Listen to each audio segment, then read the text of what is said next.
Shares are one of the financial assets that you can think of investing in. But before you think of investing in shares from any company, before you think of purchasing shares from any company, there are things that you need to know. Of course, you cannot just go to any company and you just say that I want to buy shares here, and you don't know even what you are buying. So you think you have to do some research on shares, understand the whole concept of shares, know what you are purchasing, so that you can be able to know exact what kind of an investment you are getting yourself into. So today I want us to discuss something little about shares. Of course, you are not going to exhaust everything because there is a lot to do with shares, but whatever you are going to talk about is very much important and it's going to help you. For you, you want to engage yourself in share investments and so on and so on. All right, ladies and gentlemen, now before you start investing in company shares, or before you think of purchasing any shares from a company, and these are the things that you need to know first. Number one, you need to know what is a share. Yeah, you need to know what is a share. There is someone who is so much interested in anaskianga too. I hear people that normally buy shares from Safaricom, from KPLC. What are these shares? What are these shares? Now, I'm going to use a very simple illustration to answer that question, because so that you can get exactly what I'm saying. And this is what I'm going to say. Now, when a company is being formed, and it's registered with the registrar of companies and it's incorporated, that company is issued with a certificate of incorporation. All right. Now, after the company has been issued with a certificate of incorporation, it becomes a separate entity from its owners. That means the members or the people who formed that company are separate from the company. What do I mean by separate? I mean that the members of this company cannot contract on behalf of the company. The directors or the people who formed the company can only contract on the behalf of the company when the company was not registered. Okay, but after it is registered, they are separate from the company. That means the company can contract on its own name. The company can get into contracts on its own name. It can sue or be sued under its own name. You cannot sue the directors direct when the company is registered. All right. So those are the kind of the advantages of a company being registered. And the other thing about registration or incorporation of a company is that the members of the company or the shareholders who are going now to acquire shares from that company will have what we call a limited liability. We are going to talk about that one in our next minutes, all right? But that is a general. Now, when the company is incorporated and registered, it's authorized, it is given the authority to raise capital from the members of the public. For example, if a company wants, for example, a capital of 2 million, just an example, if a company wants a capital, needs to raise capital of 2 million from the members of the public, then this capital is going to be divided into small units. It's going to be divided into small units. And these units are what we refer to as shares. All right. Yeah.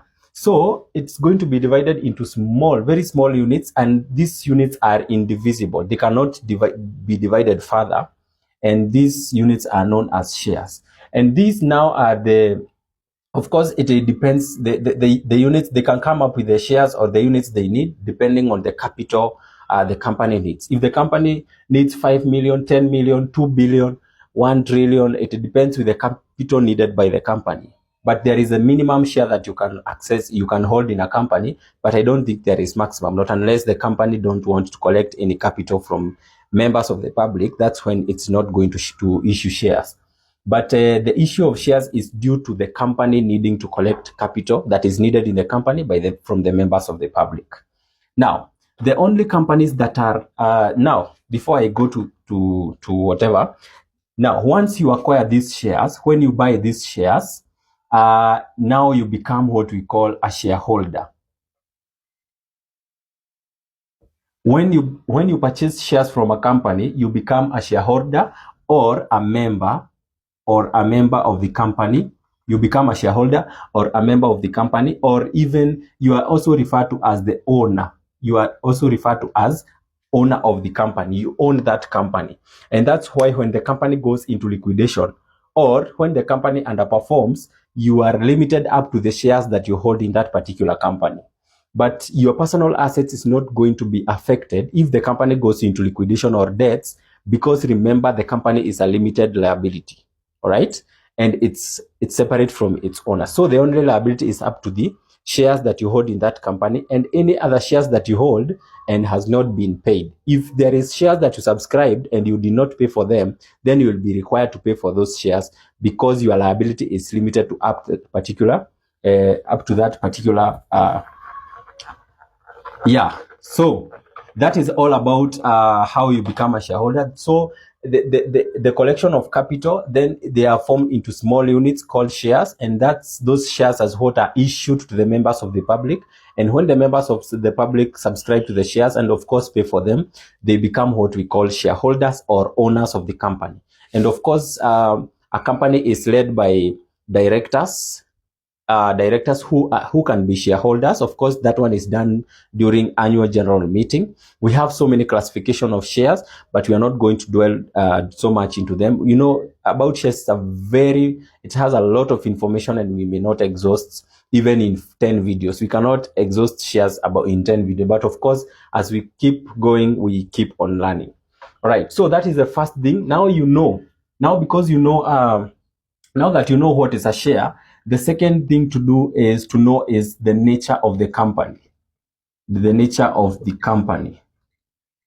And just like I've said, a company can be a limited liability company or unlimited liability company. A limited liability company, I've said, is where the members of that particular company or the shareholders or the owners of the company are limited up to the shares they hold in that particular company. So that means if the company goes into debts, then your shares, whoever could die that company is not going to come for your personal assets. You are limited up to the shares you hold or any other shares that you have not paid but you hold in that particular company.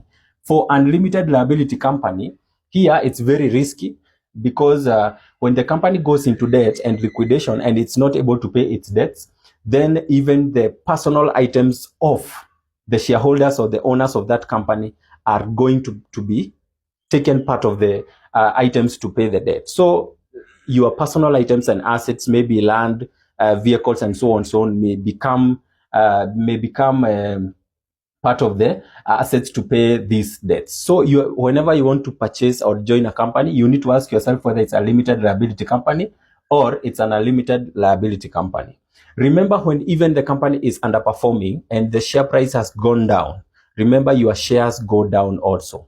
The share price goes down, your shares also go down, because if you bought shares at shillings 20 and the shares you hold, the share price has gone down up to shillings 10. It means if you want to get back your money, you want to transfer shares to someone else, of course you are going to get less money than what you had purchased there before. So it's for limited liability company, it's only liable up to the shares you hold, but for this there is no limit. So now that you know about the nature of the company, remember, it's always good to find out which kind of a company you are joining. It's very important so that you may not end up joining in a company that is going to to be liquidated tomorrow. Okay, now after knowing the nature of the company, the third thing to know is about the price of the shares of the company. Of course, you need to know whether you can afford the share price or not. You need to know how it's trading. You need to know generally whether you can be able to afford the prices of the shares of the company. So it's share price. And the last thing to know is about the financial performance. You need to check and do a research on the financial performance of the company, even how it has been performing. And through this, you can check on the prices of the shares in the previous years, how has it been performing, and so on and so on. And number 5, you need to check whether it's listed in the Nairobi Securities Exchange. Do not join a company that is trading shares as not listed in the Nairobi Securities Exchange or Nairobi Stock Exchange, all right? Because it's what they are regulated there, and that's when you are safe. Thank you, guys. That is how you can know